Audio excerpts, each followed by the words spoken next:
So what happens now? What's next? The tomb is empty, but the women flee in terror and amazement and tell no one because they are afraid. Maybe you've been there, shocked and staring and unable to find words, incapable of making sense of the tumult of emotions that's inside of you. Is it fear or is it relief? Is it joy that now finally things will be different? Or is it sorrow that now nothing will ever be the same? Surely you've had those moments when reality cracks the facade of your projected world and you stand face to face with yourself and God, usually in the midst of a crisis, in fear and amazement and wondering, what's next? Easter is different again this year. We're not quite out of the woods yet, but there is hope on the horizon. There's a tricky path forward to the new future that God is holding out for us.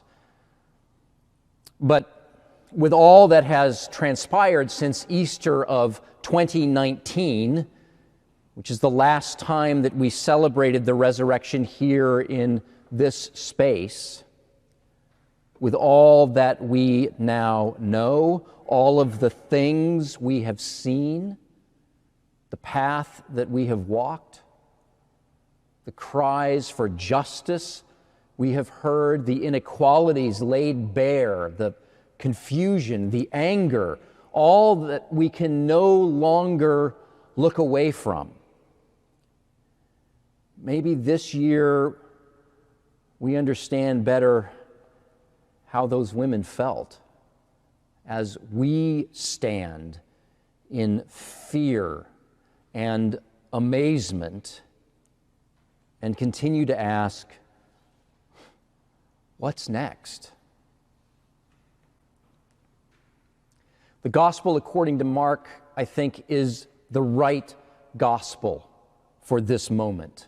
Because Mark is not an ivory-towered history written by tweedy academics with the leisure to research and reflect, nor is it a writerly account filled with lyrical prose inviting deep sighs and knowing nods of appreciation from the literati. No, Mark is a breathless account written in the midst of one of the greatest crises that Judaism ever faced.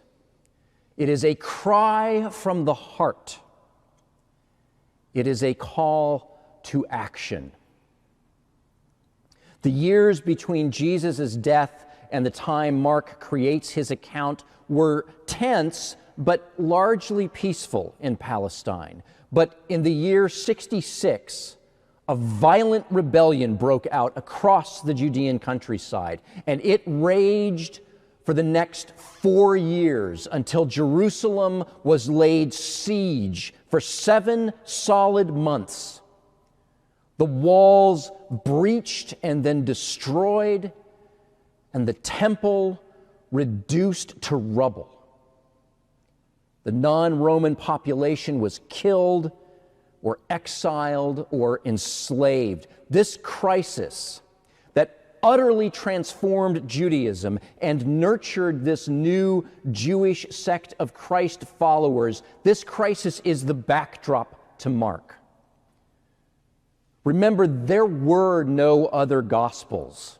Matthew and Luke and John were written after the fall of the temple, looking back on this crisis.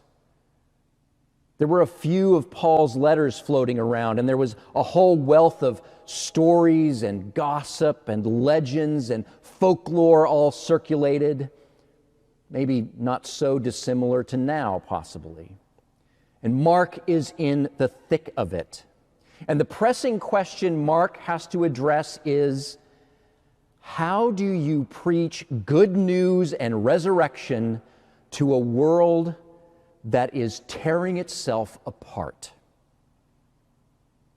How do you proclaim the triumph of God's love and compassion and faithfulness in a world where people are systemically oppressed, where the contagion of violence that always thrums beneath the surface has erupted into open conflict, where our way of life, however that is defined, hangs in the balance?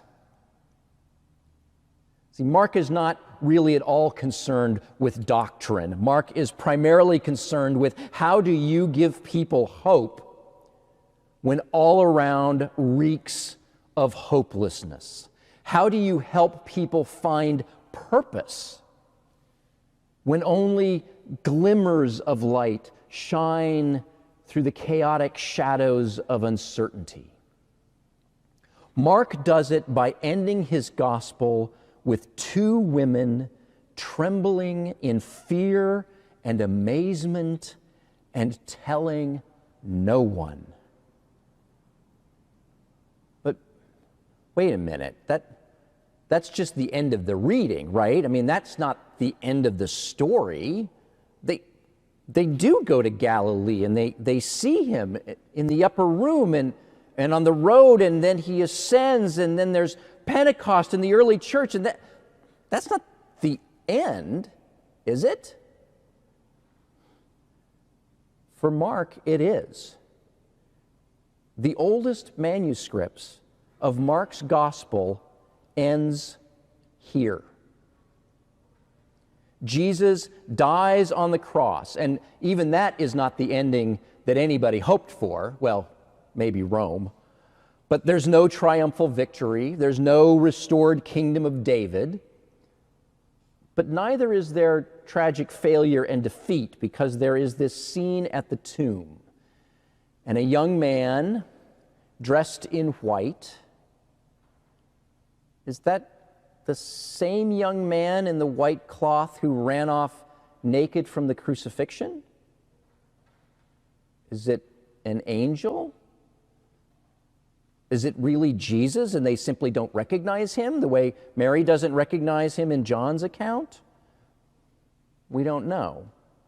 All Mark says is there's an empty tomb, there's a young man in white, there's an angelic reassurance, don't be afraid, a confirmation, he has been raised, he is not here, and a command. Go tell the disciples and Peter that he is going ahead of you to Galilee. There you will see him just as he told you. And they flee in terror, for terror and amazement had seized them, and they said nothing to anyone, for they were afraid. The end. Now try to imagine that this is all you have to go on. All of that other stuff, the meeting on the road, the meal at the inn, the fish on the beach, the put your finger in my side, the command to go and make disciples of all nations, the ascension, the handling snakes, look it up, the stories of the apostles in Acts, you don't know any of that. You're just here, outside the tomb, having heard this whole story with the healing and the teaching and the arrest and the crucifixion. Outside the tomb, amazed and afraid, with this resounding question, What's next?